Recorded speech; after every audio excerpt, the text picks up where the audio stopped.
Hello, नमस्कार दोस्तों। स्वागत है आपका हमारे YouTube channel GK GS concept academy पर। दोस्तों, बायोलॉजी की जो हमारी सीरीज चल रही है, इसमें अभी तक हमने बायोलॉजी का इंट्रोडक्शन और स्केलेटल सिस्टम को कंप्लीट कर लिया है। देन आज को जो हमारा टॉपिक है वह है ब्लड सर्कुलेटरी सिस्टम, रक्त परिसंचरण तंत्र। तो चलिए आज का टॉपिक स्टार्ट करते हैं। दोस्तों, सबसे पहले बात करते हैं हम सर्कुलेटरी सिस्टम का। सबसे पहले इसको डिस्कवर किसने किया था? तो सर्कुलेटरी सिस्टम को डिस्कवर करने वाले जो साइंटिस्ट हैं उनका नाम है विलियम हार्वे। William Harvey. और इन्होंने सबसे पहले डिस्कवर किया था इन 1628, 1628 में सबसे पहले विलियम हार्वे ने सर्कुलेटरी सिस्टम को डिस्कवर किया था, खोज किया था।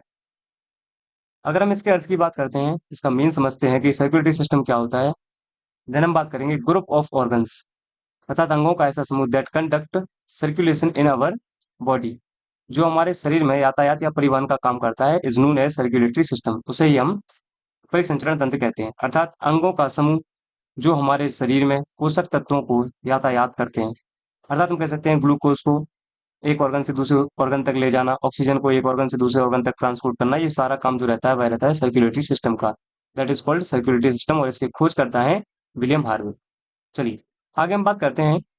तो वे अंग जिसके द्वारा ये ट्रांसपोर्टेशन होता है, देयर आर थ्री ऑर्गन्स। पहला रुधिर यानी कि ब्लड, सेकंड ब्लड वेसल्स, और थर्ड है हार्ट।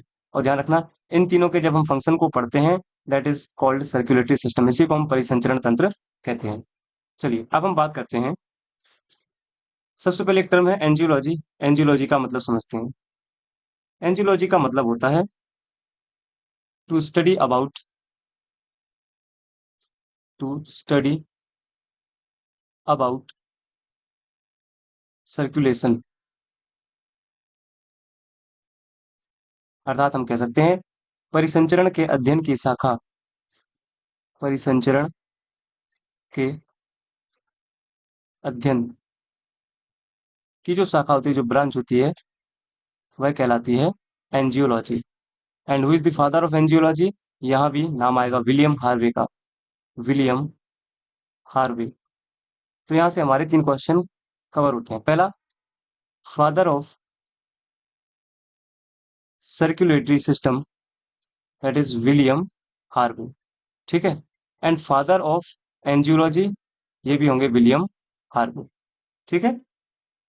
चलिए तो अब हम बात करते हैं जो हमारा सर्कुलेटरी सिस्टम है, सर्कुलेटरी सिस्टम की टाइप की बात करते हैं कि ये सर्कुलेटरी सिस्टम कितने प्रकार का होता है।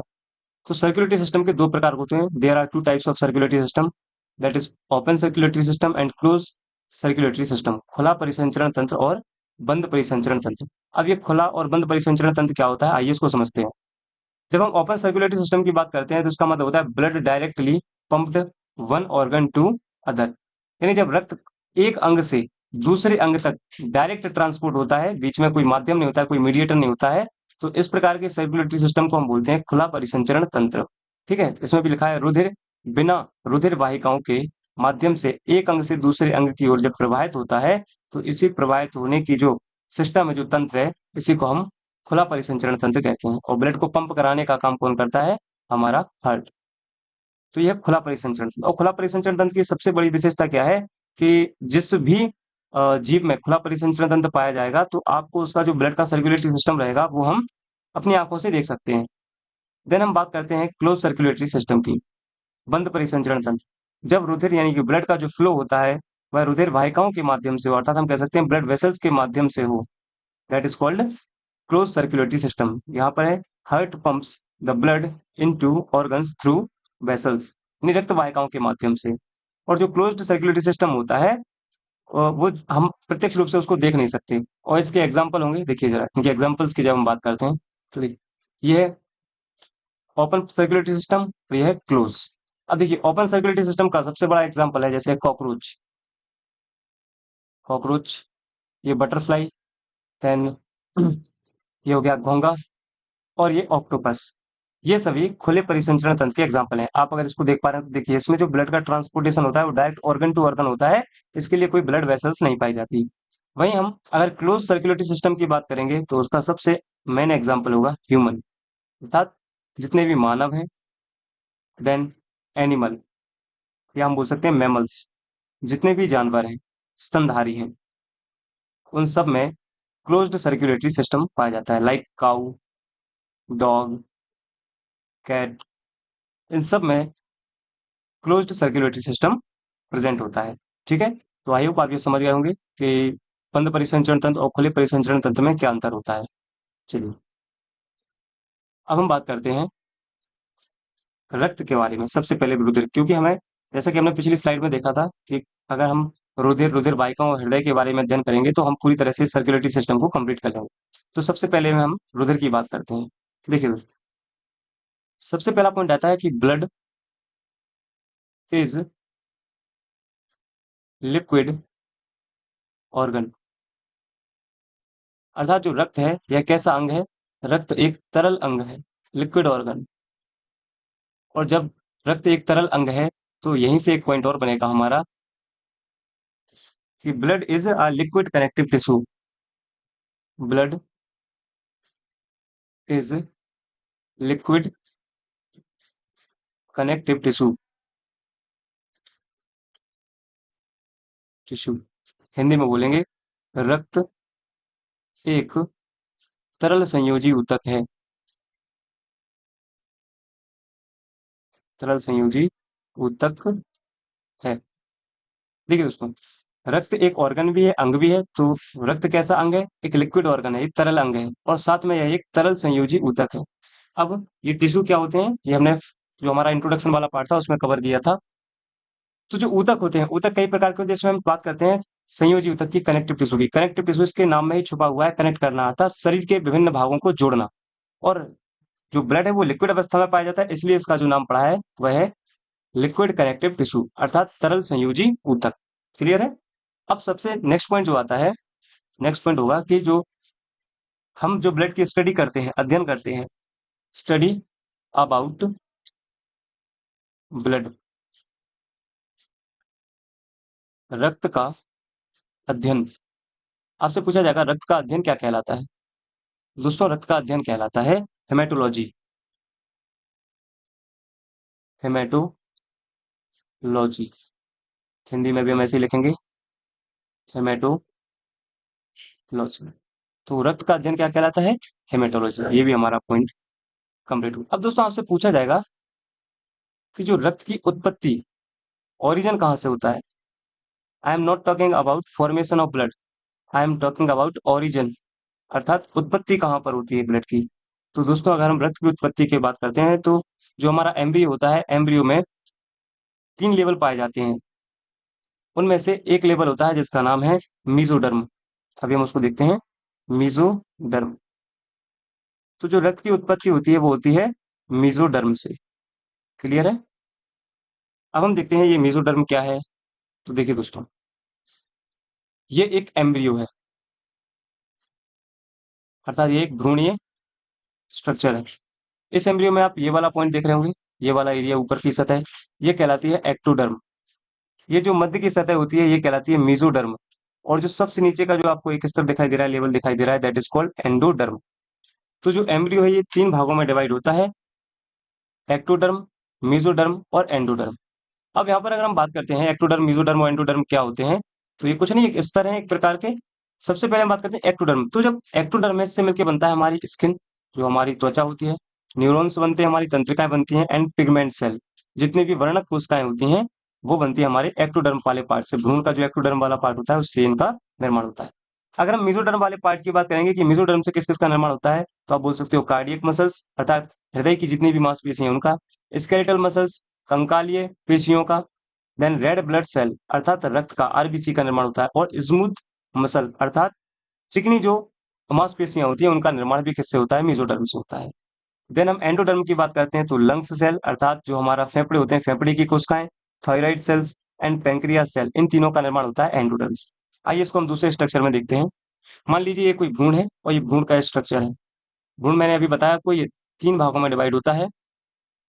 बेसिकली ये 3 भागों में डिवाइड होता है, एंडोडर्म, एक्टोडर्म एंड जो मिडिल पार्ट होता है वो कहलाता है मेसोडर्म। और अभी मैंने बताया था आपको कि जो एक्टोडर्म वाला पार्ट है इससे क्या क्या बनता है। तो दोस्तों एक्टोडर्म वाले पार्ट से बनती है स्किन, यानी कि हम बोल सकते हैं त्वचा। देन इसके अलावा आउटर मोस्ट लेयर हमारे शरीर की पूरी लेयर है, आप इसमें भी देख रहे हो एक्टोडर्म से क्या क्या बन रहा था, skin, neurons and pigment cells. Then हम बात करते हैं मेसोडर्म। मेसोडर्म बहुत इंपॉर्टेंट है। मेसोडर्म की हम बात करते हैं तो हमने बोला अभी कार्डिक मसल, कार्डिक मसल, साथ हम बोल सकते हैं हृदय, मांसपेशी। देन मेसोडर्म से ही निर्माण होता है हमारी स्मूथ मसल्स का, स्मूथ मसल्स का, अर्थात चिकनी पेशी। स्मूथ मसल्स में कौन कौन आ जाते हैं? तो देखिए स्मूथ मसल में आता है हमारा फूड पाइप अर्थात आहार नाल, हिंदी में आप लोग लिख लीजिएगा फूड पाइप अर्थात आहार नाल। Small intestine, large intestine, small intestine, हम बोल सकते हैं छोटी आंत,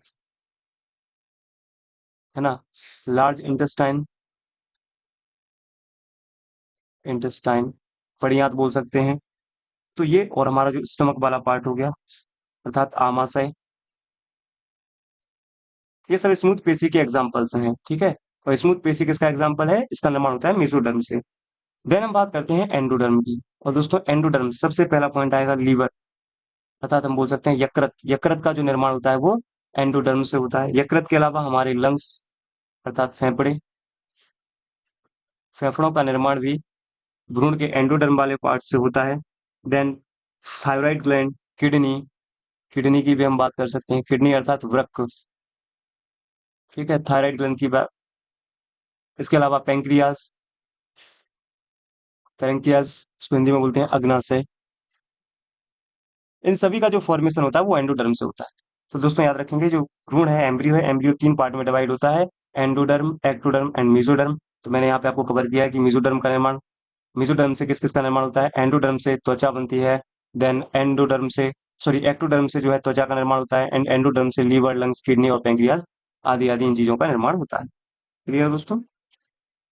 अब हम बात करते हैं ब्लड के कंपोजिशन के बारे में या कंटेंट के बारे में कि रक्त में उपस्थित पदार्थ कौन कौन से हैं। तो आइए दोस्तों हम बात करते हैं रक्त में उपस्थित पदार्थ के बारे में। सबसे पहले आप देखिएगा जो हमारा ब्लड है बेसिकली ये बहुत सारी न्यूट्रॉन को अपने साथ लेकर चलता है। तो सबसे पहले हम बात करेंगे ब्लड में क्या क्या उपस्थित होता है। तो पहला पॉइंट हम बात करेंगे वाटर के बारे में, अर्थात ब्लड में पाया जाता है पानी।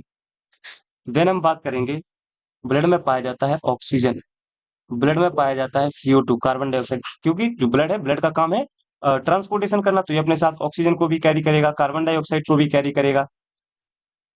देन हम बात करते हैं ऑक्सीजन हो गया, कार्बन डाइऑक्साइड हो गया, इसके अलावा ये विटामिन उनको भी अपने साथ कंटेन करके चलता है। देन अगर हम विटामिन की बात करेंगे तो ग्लूकोज, ग्लूकोज को भी ये कंटेन करके रखता है। ग्लूकोज के अलावा अगर हम और बात करेंगे तो दोस्तों आप देखेंगे हार्मोन्स जितने भी होते हैं, हार्मोन्स, हार्मोन्स के अलावा दोस्तों यूरिन, यूरिन का भी ये ट्रांसपोर्टेशन करते हैं।